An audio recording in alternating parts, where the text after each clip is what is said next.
Bonsoir mesdames et messieurs, le journal du vendredi le 28 février avec vous Iman El-Aed. Et commençons notre journal par les principaux titres. Les négociateurs israéliens, qataris et américains poursuivent aujourd'hui au Caire des discussions intensives sur la deuxième phase du cessez-le-feu dans la bande de Gaza qui doit commencer dimanche et prévoit la fin définitive de la guerre mais dont l'entrée en vigueur reste incertaine. Un commentaire. Les négociateurs qataris, américains et israéliens ont entamé au Caire des discussions intensives pour examiner les prochaines étapes de l'accord de trêve à Gaza, a fait savoir le gouvernement égyptien. Israël a envoyé ses négociateurs au Caire après que le Hamas a remis les dépouilles de 4 otages en échange de la libération de 643 prisonniers palestiniens, dernier échange prévu dans le cadre de la première phase de l'accord de trêve entre Israël et le Hamas. Depuis que les armes se sont tues le 19 janvier, 33 otages ont été rendus à Israël, dont 400 morts pendant leur captivité. Quelques 1700 Palestiniens ont été libérés des prisons israéliennes sur un total prévu de 1900. Sur 251 personnes enlevées le 7 octobre 2023, 58 sont toujours retenues à Gaza, dont 34 ont été déclarées mortes par l'armée israélienne. Les 24 autres sont tous des hommes, la plupart âgés de moins de 30 ans. Les derniers otages doivent être rendus à Israël pendant la deuxième phase du cessez-le-feu d'une durée de 42 jours et au cours de laquelle l'armée israélienne doit se retirer complètement de la bande de Gaza. La troisième phase devrait être consacrée à la reconstruction de Gaza, un chantier gigantesque estimé par l'ONU à plus de 53 milliards de dollars. Un Palestinien est tombé martyr aujourd'hui lors d'un raid de l'armée de l'occupation israélienne à la ville de Rafah, au sud de la bande de Gaza, alors que 2 pêcheurs palestiniens ont eu de graves blessures après que des canonisateurs de l'occupation ont ouvert le feu sur eux aux abords de la ville de Gaza.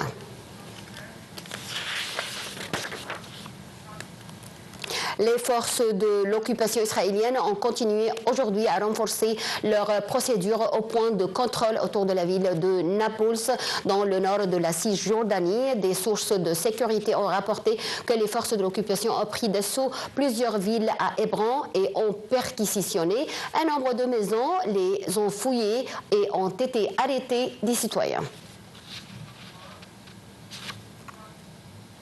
L'armée israélienne a annoncé avoir tué un élément du Hezbollah libanais lors d'un raid d'un drone sur une région dans le nord du Liban. Dans un communiqué, l'armée israélienne a souligné avoir ciblé le martyr Mohamed Mahdi Ali Shahin qui organisait les transactions d'achat des armes pour le mouvement chiite sur les frontières syro-libanaises depuis l'entrée en vigueur du cessez-le-feu entre Israël et le Liban. En effet, l'armée israélienne devait se retirer du sud du Liban le 18 février conformément à l'accord de trêve conclu fin novembre qui a mis fin à plus d'un an d'hostilité entre Israël et le mouvement libanais Hezbollah. Mais le ministre israélien de la Défense a indiqué que l'armée israélienne allait rester indéfiniment dans la zone tampon à la frontière avec le Liban où un cessez-le-feu en vigueur depuis le 27 novembre après 2 mois de guerre ouverte avec le Hezbollah.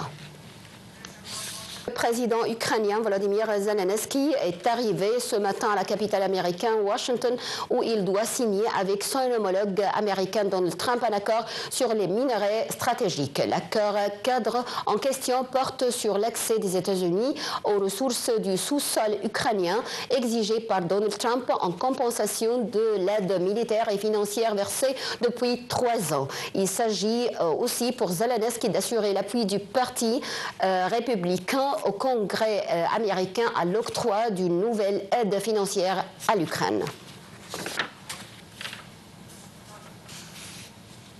Le Premier ministre britannique Keir Starmer a invité plus d'une douzaine de dirigeants européens à un sommet qui doit se tenir dimanche à l'Angleterre pour faire avancer leur action concernant l'Ukraine et la sécurité.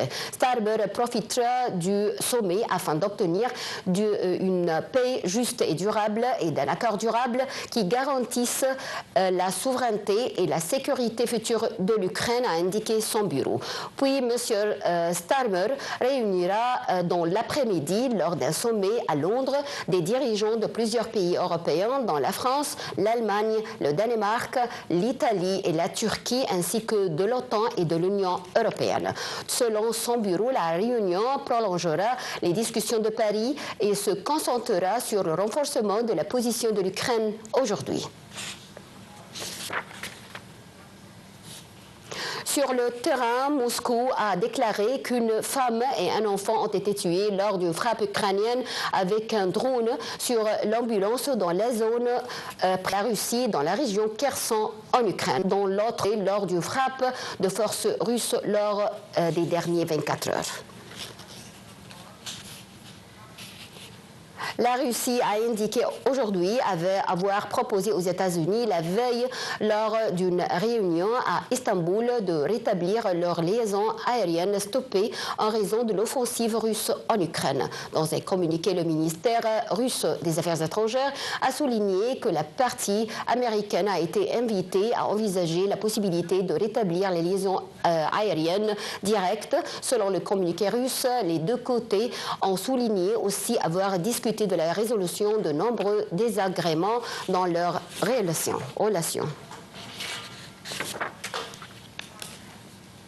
Le président chinois Xi Jinping a rencontré aujourd'hui à Pékin le secrétaire du Conseil de sécurité russe Sergei Shoigu, a indiqué l'agence de presse officielle chinoise. La visite de l'ex-ministre russe de la Défense intervient après un entretien entre Xi Jinping et son homologue russe Vladimir Poutine, au cours duquel le dirigeant chinois a salué les efforts positifs de Moscou pour désamorcer la crise ukrainienne. La Corée du Nord a effectué des tirs d'essai de missiles de croisière stratégiques en mer Jaune, a annoncé vendredi l'agence officielle KCNA, affirmant que ces lancements visaient à démontrer la capacité contre-attaque du pays. Le dirigeant nord-coréen Kim Jong-un a assisté à cette démonstration qui a eu lieu mercredi et visait à avertir les ennemis de la Corée du Nord de sa capacité de contre-attaque dans n'importe quel espace et de l'état de préparation de ces divers moyens d'opération nucléaire. Selon KCNA, les tirs consistaient pour la Corée du Nord à vérifier la fiabilité et le fonctionnement des composants et sa dissuasion nucléaire et à démontrer leur puissance, a déclaré M. Kim, cité par l'agence. Les forces armées ont pour mission et devoir d'améliorer la préparation au combat de la force nucléaire et en se préparant pleinement à son utilisation, a-t-il ajouté.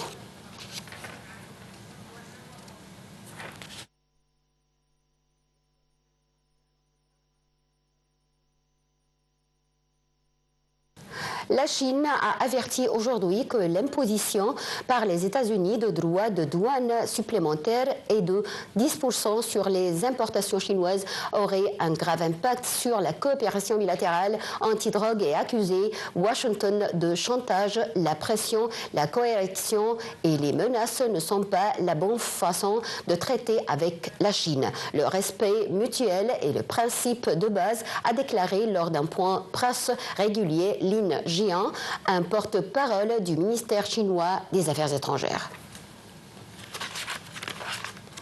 Et maintenant, avec l'échelle de température prévue demain en Égypte et dans certaines capitales du monde.